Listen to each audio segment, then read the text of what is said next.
Tonight, striking a deal. The Prime Minister's trade agreement with China. What we're set to gain and potentially give up. If you're a Canadian auto worker, this is devastating news. Plus, cold weather accommodations. We're taking this action now because the action is needed now. Shelter services stretched as temperatures plunge. And turning 200 again. The confusion over London's bicentennial celebrations and why this time it's for real.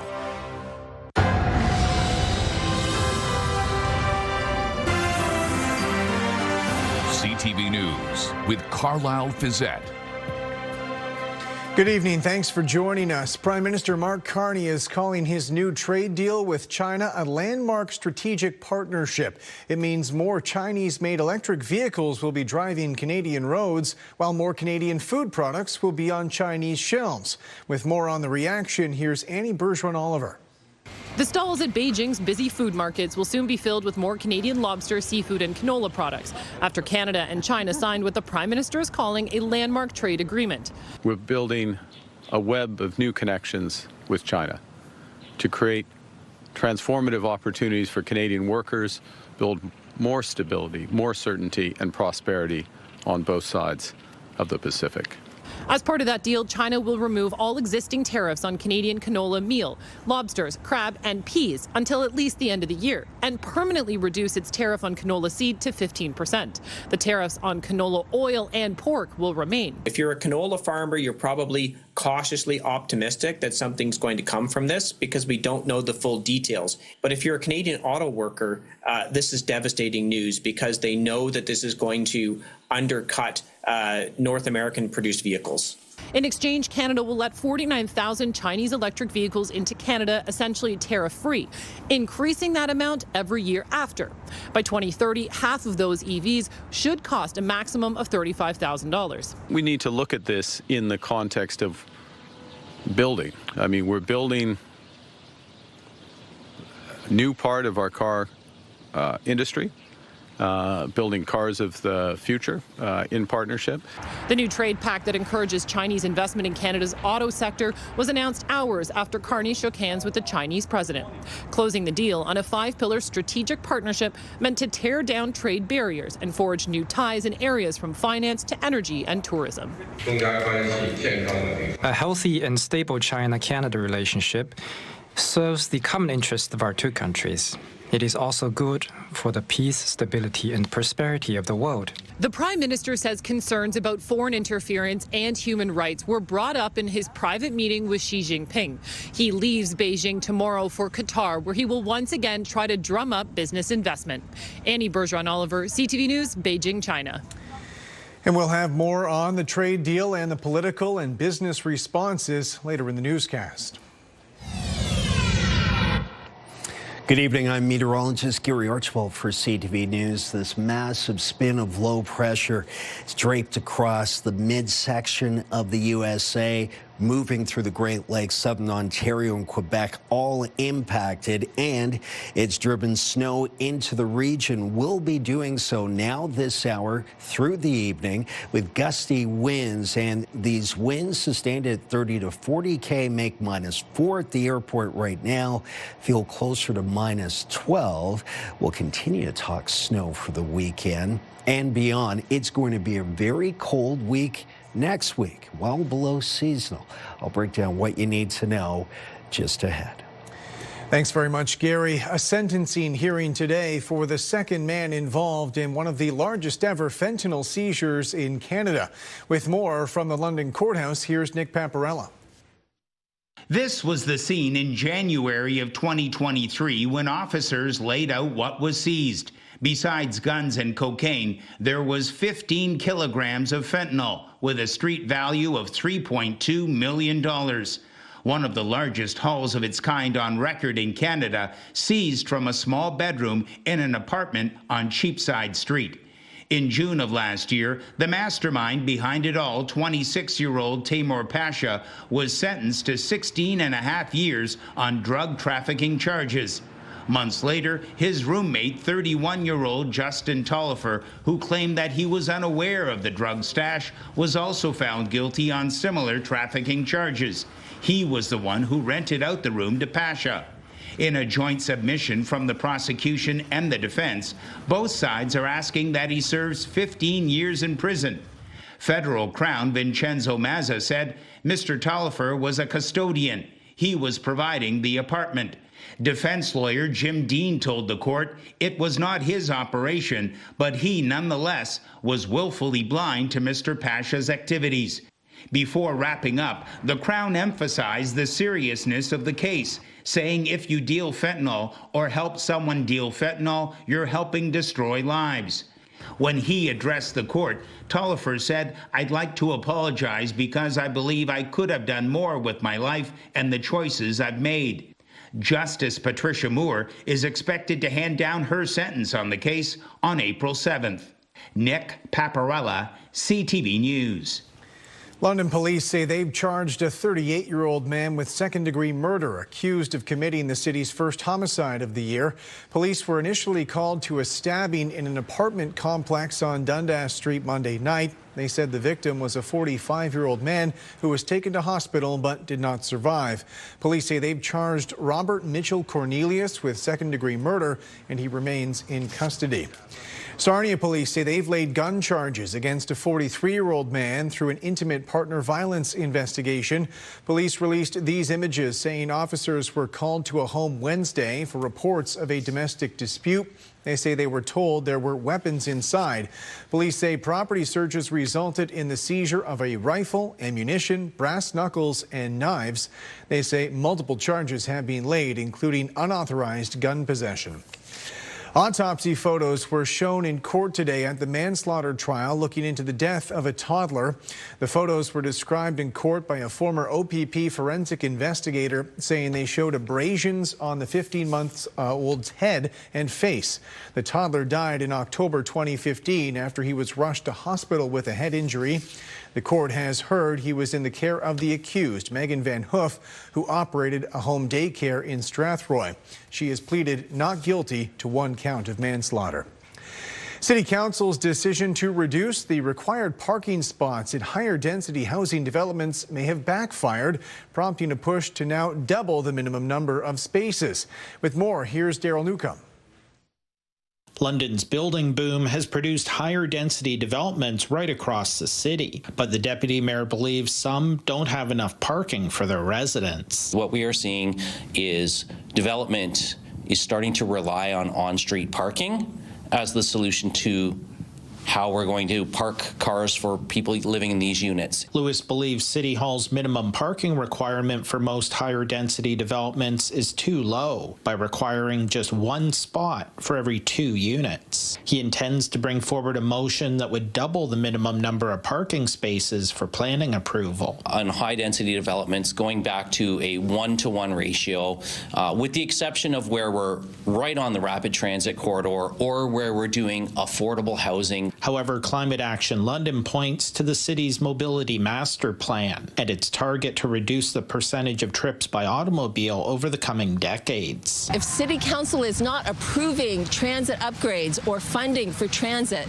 then there's of course going to be conflict in the neighborhood because they aren't giving people the option that they want. It was just back in the summer of 2022 when Lewis was among the members of City Council who voted to reduce minimum parking standards to their current levels. The intent at the time was to let the market decide how much parking developers include with their higher density buildings. It wasn't intended to be a cost-saving measure for them. It was intended to not create more parking than we needed, but what we're seeing is we're not creating enough parking for people in the residential spaces we're creating. Climate Action London asserts that there's a growing market for units without parking, especially among young adults. We're trying to make housing more affordable, so adding that that extra parking makes things more expensive. But Lewis believes insufficient parking is making the remaining units in some buildings harder to occupy. Somebody who needs that car to get to and from work every day is not going to rent that apartment if they don't know where they're going to park. So it is creating a bit of an issue in the market, and I think it is contributing to the vacancy rates. Lewis will bring forward a motion to a future meeting of the Planning and Environment Committee. Daryl Newcomb, CTV News. London police say they've laid an arson charge accusing a woman of starting a fire at Victoria Hospital this week. LHSC officials say the fire ignited in the emergency department Wednesday night. According to London police, there were no injuries, and the woman responsible faces 1 count of arson with disregard for human life. Hospital officials say the fire was quickly contained, briefly impacting the Victoria and Children's Hospital emergency rooms, and all patient care has since returned to normal. Officials at St. Joseph's Hospital say there was a strong turnout today for the return of a popular cervical screening clinic. Rita Ismail has more on the demand for accessible care and the gap in screening the program has exposed.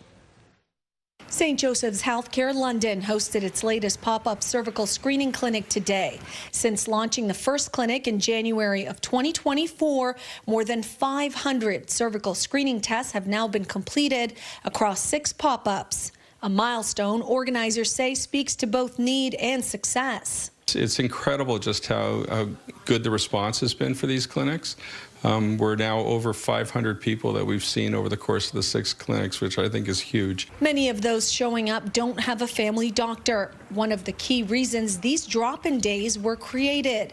And about 5% of patients require follow-up care. For patient Leandra Gump, the clinic was about peace of mind. For me, it's preventative care, so I would rather go through the appointment, and I know it's a little nerve-wracking, but I would rather make sure I don't have anything going on than it be too late. While proud of the turnout, Dr. DeCecco says it also reveals how many people are falling through the cracks. A lot of the stories we're getting is that it's been many years since they've had a screening test done, and because of the shortage of primary care providers, this has really become a very worthwhile clinic to do. In March of 2025, Ontario introduced a new HPV test, more effective at detecting the virus that causes most cervical cancers. Dr. DeCecco says screening works best alongside vaccination. It's been very, very effective at decreasing abnormal cytology.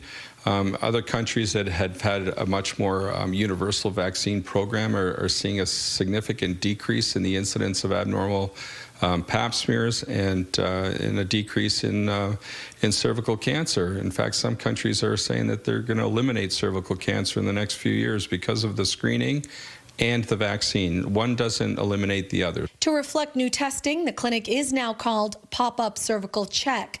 No appointment is needed. Patients must be at least 25 and not have had a test in 3 years. Rita Ismail, CTV News. Local leaders are raising concerns with the city's cold weather response this week, with extreme conditions settling over London, creating a harsh environment for anyone living unsheltered. As Jerry Dewan reports, there's a flaw in the system that needs fixing. A heavy snowfall Wednesday night, followed by a plunge in temperatures on Thursday, took a heavy toll on Londoners who are unhoused. The pain, the physical issues, I can't even share. It's so devastating, and the suffering is huge. But at no point over the last 2 days did the city launch a Tier 3 response, which would have opened a warming center, the Boyle Memorial Community Centre, and funded warming spaces overseen by local agencies London Cares and the Arcade Street Mission. On Wednesday, Arcade opened the beds anyway. Without that funding, we're going to have to come back to our donor base and say, can you help us keep the doors open?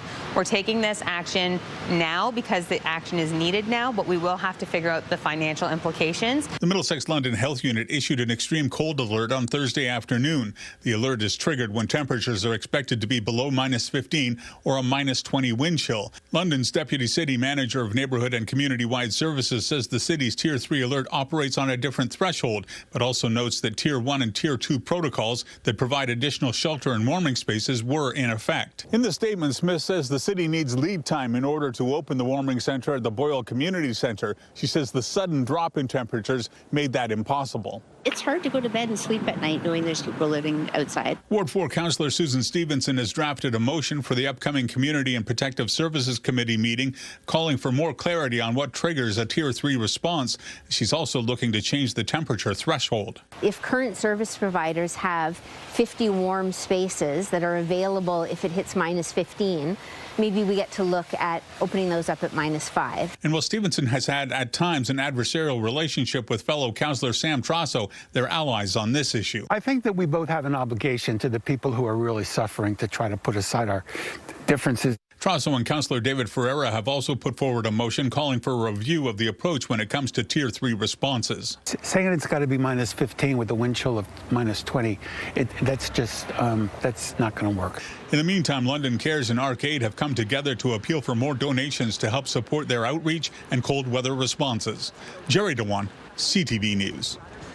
London is celebrating a bicentennial this year, marking 200 years since it became the administrative center for the region.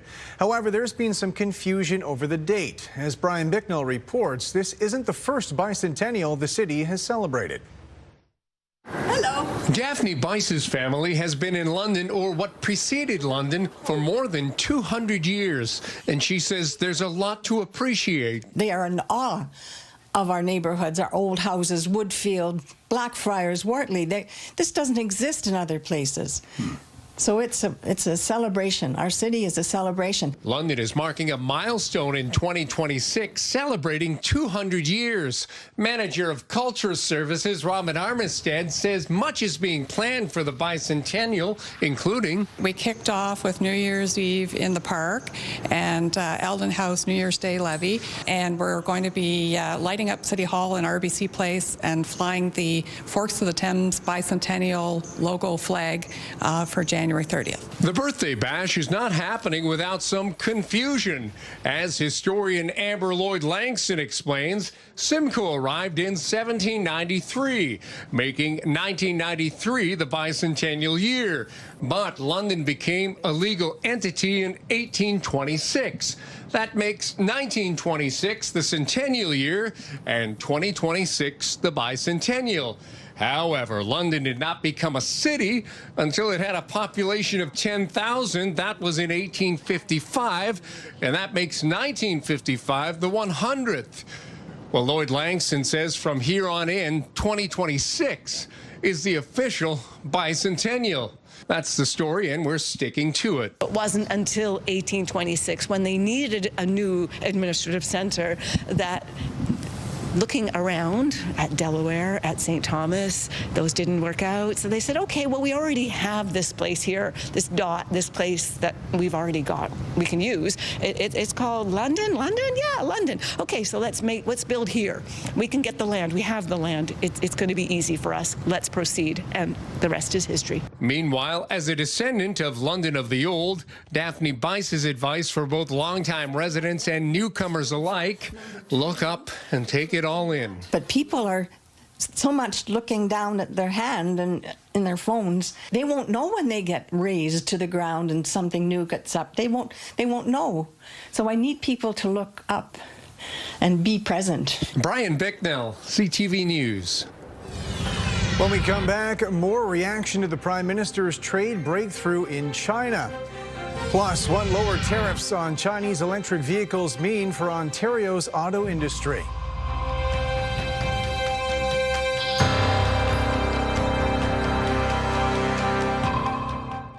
Download the CTV News app and stay on top of local stories as they unfold. We begin tonight with Ontario's latest. Customize your feed and watch live wherever you are. ctvlondon.ca, your home for news.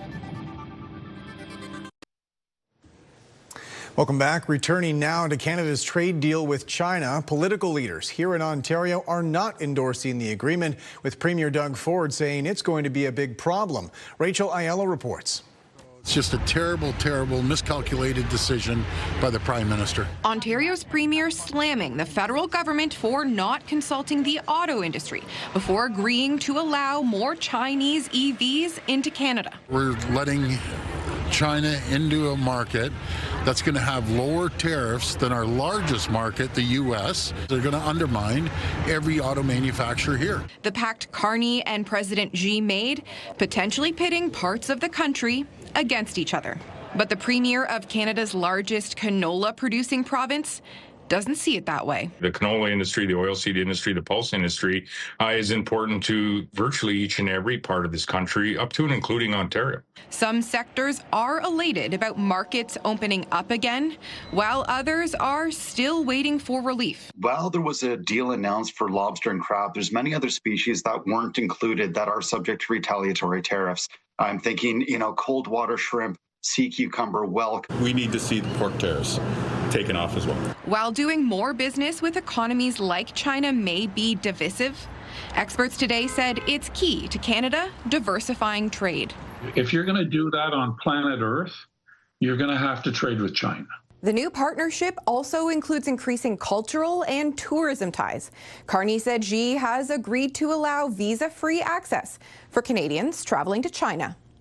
Rachel Aiello, CTV News, Ottawa. Auto sector leaders in southwestern Ontario are watching these developments closely. With more on the reaction from stakeholders in Windsor, here's Chris Campbell. The agreement with China will allow up to 49,000 Chinese electric vehicles a year into Canada at a reduced tariff. For Windsor, a city built on auto manufacturing, the deal is drawing mixed reaction. This is a baby step. This is the door opened a crack. It's not a floodgate. That is the takeaway from this. It's also a deal that contains a lot of words like expects, promises, pledges, those kind of things. So nothing is really set in stone yet. Greg Layson says the numbers help put the deal into perspective. 49,000 vehicles is a small slice of all vehicle sales in Canada. If you were to allow 49,000 EVs into Canada last year, that would have accounted for 2.5% of all the vehicles sold in Canada. It would have accounted for a large percent of battery electric vehicles sold in Canada. It is an increase in the number of purely EVs, but it's not a huge number in the grand scheme of things in total automotive sales. Layson says Windsor's current manufacturing footprint isn't directly threatened, at least for now. We build an EV here, but it's a muscle car, a Dodge brand owned by Stellantis. That's a very niche market, very high profit margin market, and so these don't threaten what is built in Windsor. It doesn't threaten the battery industry in Windsor that's starting to grow. From a consumer standpoint, Layson says the deal could make EVs more affordable, but warns there are trade-offs. I mean, this is a win for the consumer more than anyone else, because these EVs are priced at $35,000. It's a loss for cybersecurity in some fronts because there are questions about Chinese technology. Union leaders, meanwhile, say the risks to Canadian auto workers outweigh the benefits. When you look at the whole picture, people need to understand what this really means. You're adding tremendous stress to an already overstressed Canadian auto manufacturing segment and industry here in Canada. Stewart points out the quota is set to grow each year, while agriculture concessions from China are temporary. He says opening the market to lower cost imports could discourage future investment in Canadian plants. When you're opening the market to a cheaper vehicle, what it's going to do the exact opposite. It's going to drive investment away, not bring investment in. Chris Campbell, CTV News. The Federal Court of Appeal has ruled the Liberal government did not have reasonable grounds to invoke the Emergencies Act 4 years ago in response to the so-called Freedom Convoy protests. Downtown Ottawa was overrun with protesters in early 2022, many of whom said they were fed up with pandemic-era health measures. Many parked large trucks around the city, blocking several streets for weeks. The Emergencies Act allowed for temporary measures like regulating and banning public assemblies and a direction to freeze bank accounts. Today's decision upholds a federal court decision 2 years ago, which ruled the government invoking the act was not reasonable, justified, or transparent. London's annual Winter Food Festival is back for another year. Londonlicious launches tonight, running for the next 3 weeks. And for more on this, we're joined live by Nick Paparella. Nick, over to you. Yes, Carlyle, you're right. Londonlicious is back one more time, the 7th time for Londonlicious. I'm joined now by one of the organizers, Jen, and by Alicia from Bicycle Cafe. And Jen, tell us, another great year. A lot of great restaurants participating. A lot of great restaurants participating. Londonlicious is a biannual food festival highlighting all that is local and delicious in our area. This is our biggest one yet that we've had. We've got 46 restaurants participating this winter. And a bit of a change this year. Yeah, we now make it mandatory for restaurants to highlight either a local farmer, a local producer, definitely pushing the support local angle. All right, and Alicia, this is the 2nd time Bicycle Cafe has participated. How happy are you? So excited. We love working with Londonlicious and with Growing Chefs. They're such a great organization.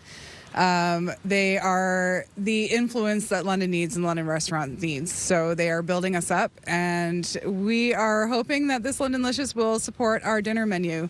People often think that because we're a cafe, we're done by lunch, but we have a beautiful local Dutch-inspired dinner menu. And tell us, what are you serving up? One of my favorites on the menu is our pea shooter. So it is a Dutch split pea soup in a small shot glass, just enough for an appetizer. And we have a couple of different Ontario pork, Ontario chicken, and buffalo dishes on our menu. All right. Thanks, Alicia. And Jen, if people want more information, where can they go? Londonlicious.ca. We're goal of getting more Ontario-grown food into Ontarians. All right, Carlyle. Londonlicious is back one more time. It lasts until February 8th. Nick Paparella live for us tonight. Thanks very much, Nick. Shifting gears now, welcoming back in Gary Archibald with a look at the weather forecast tonight. Gary, as we've already seen earlier in the newscast, the cold weather impact really hitting us this week.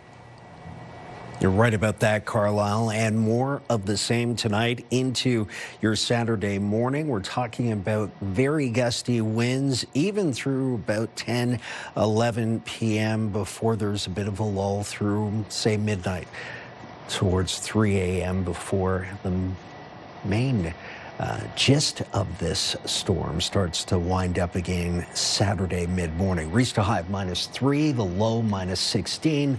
It felt like -22, and that came in close to about 1 a.m. this morning. I mentioned the wind gusts. They've been anywhere from about 40 to 85 kilometers per hour throughout the lower Great Lakes today. We'll be in the 40 to 50 range through to 10, maybe even midnight. I think it's going to be a very windy afternoon tomorrow. More on that in just a moment. Regional temperatures right now hovering around -4 at the airport. It feels a lot colder, obviously, because of those winds, about -11, but again, it's felt as cold as -22 pre-dawn. The blue, an indication of the cold, frigid air, temperatures at the freezing mark or below, and there's a lot of that across much of Canada. And the coldest air in the country, well to our north, is being filtered into the southern tier, the lower Great Lakes, supporting this area of low pressure, which has produced snow. Obviously, it's lake enhanced to some degree tonight into tomorrow morning for the Bruce Peninsula, moving across Georgian Bay, and then there are patchy disturbances in the atmosphere, snow that will be intermixed with maybe some snow grains and ice pellets over the next 24 hours. Temperatures are actually warming this hour. The warmest air today is just moving in late at night. Weather doesn't really care, obviously, about the clock. It's just the way it's happening, and that actually bodes well for us in extreme southwestern Ontario. This warming actually is going to mean that we're going to see a bit of snow and ice melt. We could be in the +1 range, some of the models suggesting, at around midnight, 1 a.m. Again, that's just one of the models that I've been looking at. Right now, we're hovering at about -1 between 8 o'clock and midnight. Environment Canada is suggesting there could be a little bit of that snow and ice melt and then a refreeze, but the Salters and Sanders have been doing a pretty good job today getting on top of that. But wherever you are, drive safely. The next 7 days are just cold. There's lots of snow ahead. 1 to 2 centimeters right now anticipated in the next 18 to 24 hours for the city of London and surrounds. Flurries on Sunday, and note the temperature trend from -1 the high tomorrow. That's a seasonal value, down to -6, then -10, -11, all taking place in the next 4 days. And then beyond that, the midweek to the end of next week, still looking at a high probability of flurries. Snow accumulations for the Midwest, 2 to 5 centimeters, a high of 0. Imagine that. But then a shock to the system, -7, followed by a daytime high of -10 and -12. That will take us through Tuesday. Still 8 to about 13 degrees below seasonal in parts of Ontario over the next 7 days. It's going to be cold and remain active. Carlyle? All right, Gary, thanks very much. Still ahead, making the grade in Listowel, how an egg processing facility became the largest of its kind in the whole country. Join me on the iHeartRadio Pure Country Countdown this weekend, where we get ready to celebrate Dolly Parton's 80th birthday, and we find out the real, unexpected reason why Mary Morris got into music. Saturdays at 9 and Sundays at 4. See you there.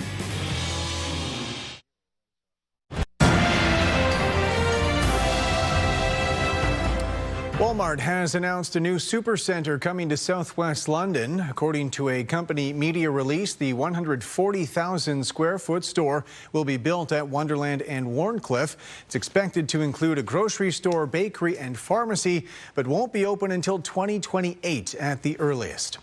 A food processing facility in Listowel is now considered the largest and most advanced egg grading plant in Canada. Scott Miller has more on its operations, helping feed our region and beyond. Millions of Ontario eggs come through Grey Ridge Egg Farm's facility in Listowel every single day.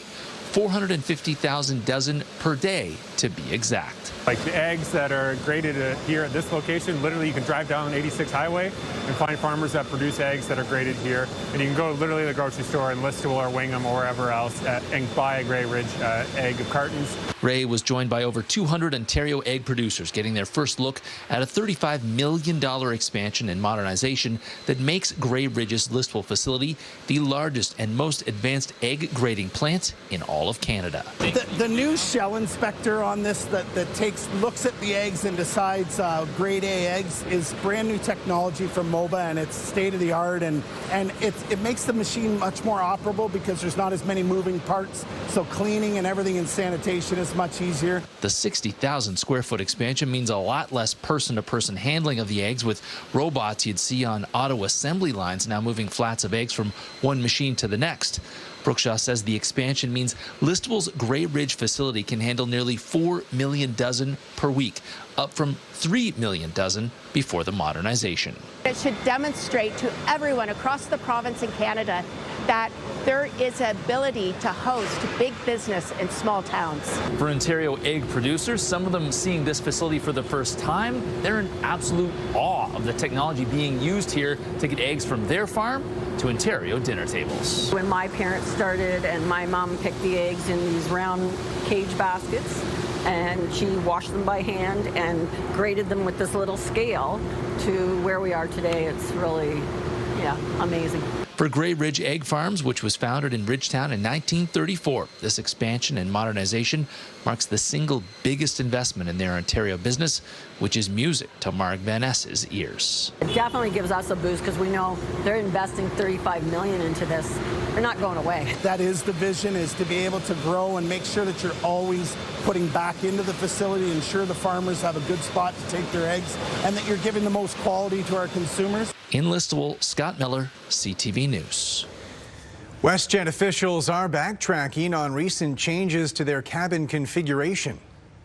Dad, can you just straighten out your legs there? Impossible. A video went viral earlier this month showing cramped leg space in the new densified cabin. Passengers reported feeling uncomfortable and unsafe. Airline officials now say following a review, they will return to their standard seating arrangements for economy cabins, removing one row of seats. Canada's main stock index crept higher today, helped by gains in the energy sector. The TSX up 12 points. In New York, the Dow lost 83, the Nasdaq fell 15. The Canadian dollar dropped 0.07 of a cent. On commodity markets, gold lost more than $28 an ounce. Oil gained 26 cents a barrel. Later on CTV News, prestigious recognition. The London student in the running for a distinguished national award. Who's Hungry, London? Growing Chefs Ontario presents the return of Londonlicious, January 16th to February 8th, spotlighting unique and delicious eats in the Forest City. Enter now at ctvlondon.ca for your chance to win dinner for two at one of the amazing restaurants. Canadian health experts are expressing concern in the midst of recent snowfall. Slippery conditions can be a hazard, especially for seniors at risk of falling. With more, here's Pauline Chan. Dr. Richard Norman says anywhere from a quarter to a third of older adults will have a fall over the course of a given year, and it's not just due to ice and snow. The days are also shorter, and so it gets dark early, and people have difficulty seeing, and we're also all wearing bulky winter clothes that can slow down reaction time. Especially for seniors. Falls are a major driver of hospitalization for injury. They literally make up around 90% of the hospitalizations that we see. A significant proportion suffer traumatic brain injuries, and about a third of older Canadians admitted have hip fractures. Having a significant and lasting impact on a person's mobility and functional independence is it's something we really want to avoid. Clearing snow, putting down salt or sand, and making sure walkways are well lit is essential. But while Dr. Norman urges safety for seniors, he warns staying too much indoors has its own problems. So social isolation is increasingly recognized as a major driver of health outcomes. It's equivalent to the same degree of risk as smoking around 15 cigarettes per day, or obesity or sedentary lifestyle. That can actually conversely put you at higher risk of falls because you may actually become deconditioned or reduce in terms of your muscle strength and power. Dr. Norman says the number one solution for social isolation is participation in group programs like volunteering. And for those living with dementia, Dr. Norman says wandering is a special problem in winter. Hypothermia can set in, especially below freezing, in anywhere between 10 and 15 minutes in some cases. As many as 6 out of 10 people living with dementia will experience wandering at some point as part of their illness. If you have someone you worry might set off alone in wintry weather, make sure you have an ID package ready with a good quality recent photo of the person, their medical history, and a list of their commonly used routes and attires. Pauline Chan, CTV News. A Toronto Blue Jay fan favorite, Bo Bichette, appears to be moving on, reportedly signing with a new deal with the New York Mets. It high in the air to deep center. It is gone! That moment came in what would turn out to be Bichette's final game for the Blue Jays, their Game 7 loss in the World Series. He's reportedly set to make $126 million over 3 years in New York. The two-time All-Star made his Blue Jays debut in 2019 and twice led the American League in hits. Meanwhile, free agent Kyle Tucker is reportedly joining the team that beat the Jays in the final, the Los Angeles Dodgers. Tucker was one of the most sought-after players on the market and was widely reported the Blue Jays were in on trying to sign him. The now former Chicago Cub is signing a 4-year deal with LA worth $240 million. Officials for the social media platform X say their AI chatbot Grok will no longer be able to edit images of real people in revealing clothing. Canada's Privacy Commissioner announced an expanded investigation this week, responding to reports the chatbot was digitally undressing images of people, in some cases children. The commissioner says using personal information without consent to create deepfakes is a growing problem, posing a serious risk to privacy rights. A warning from Enbridge to keep gas meters and appliance vents clear of snow and ice. Company officials say failing to do so can increase the risk of a carbon monoxide leak, cause issues for heating systems, and delay access for first responders in case of emergency. They say snow and ice should only be removed from vents and gas meters with a brush or by hand. Let's look at our CTV News weather snapshot. Thank you, Amy, for sending this image in. It is cold tonight, windy with a couple of centimeters through London towards Kitchener-Waterloo, but north and east of the great city of London, Ontario, expect 5 to 10 through the Midwestern tier and more snow late Saturday night into Sunday across much of southern Ontario, with temperatures anywhere from about -3 to -10 over the next 24 hours. Feeling like -15 to -20. It is cold for the next 24. Officials with a Canadian charity are demanding the UN take action against Iran's violent crackdown on anti-government protesters. The message comes from the World Refugee and Migration Council, saying leaders need to do more than just issue statements of concern. Canada's Foreign Affairs Minister called for an immediate end to the violence yesterday, confirming a Canadian is among the thousands killed by the Iranian regime. The demonstrations began more than 2 weeks ago, triggered by a rapid rise in the cost of living. Internet blackouts have been widely reported, making it difficult for Iranian Canadians to contact loved ones in recent days. People are very cautious about what they say on the phone lines because things are being monitored. I just talked to her for a minute and she said that she's okay, but there has been problems. Friends are not okay. My friend's mother told her that there is a river of blood flowing in the streets. So we're hearing very scary things. Iranian officials cut off internet access on January 8th with no notice of when it will be restored. President Donald Trump says he may impose punitive measures on any country that doesn't support his plans to take over Greenland.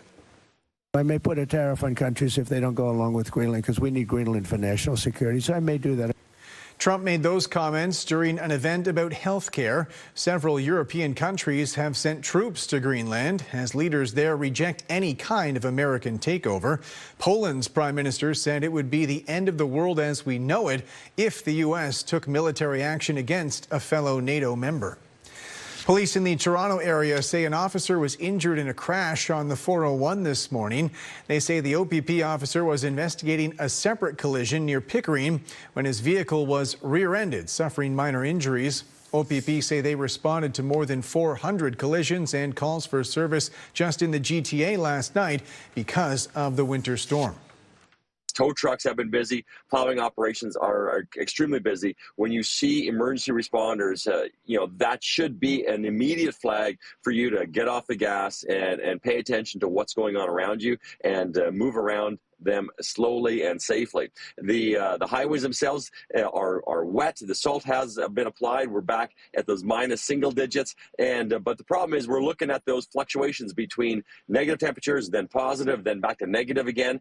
So again, the vigilance needs to be maintained where you are always cognizant of how the conditions could be. London's top stories. We have breaking news tonight out of Ottawa. The latest on the breaking news alerts. I'm tracking an area of severe weather. It'll start. And watch live. A development now to a story from City Hall we brought you. Download the CTV News app.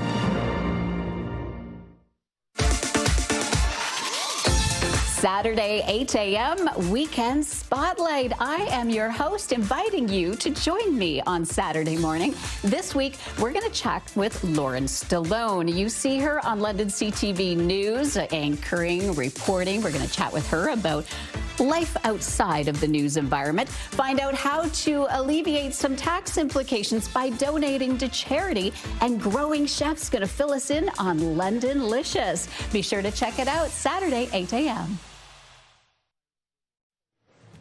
Finally tonight, a London teenager earning recognition for her community efforts. And as Loran Stallone reports, she's now in the running for one of the country's most prestigious student awards.